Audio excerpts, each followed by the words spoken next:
So we're trying the first time off leash with Banjo. Banjo, come play soccer. We're gonna play soccer.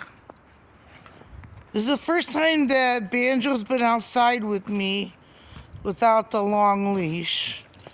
Because frankly, I just spaced out and forgot to put it on him. So let's see how the dogs do. Oh, soccer.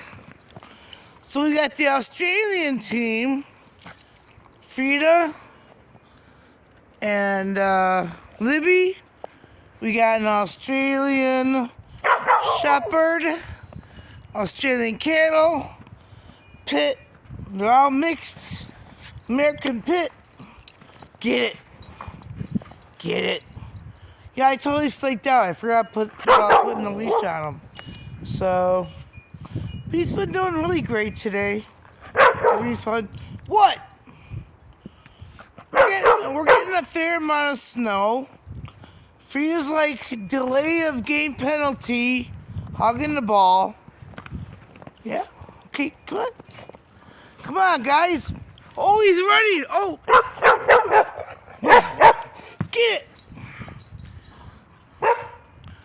This is dog soccer. And oh God. I was so afraid they were going to take out my niece. That would have sucked ass. So glad they didn't pop on me. Okay, it's still snowing out and my screen's getting kind of moist. So I better call it quits. But I think this will be a really good game for the next Winter Olympics. Love you all bunches. TTFN.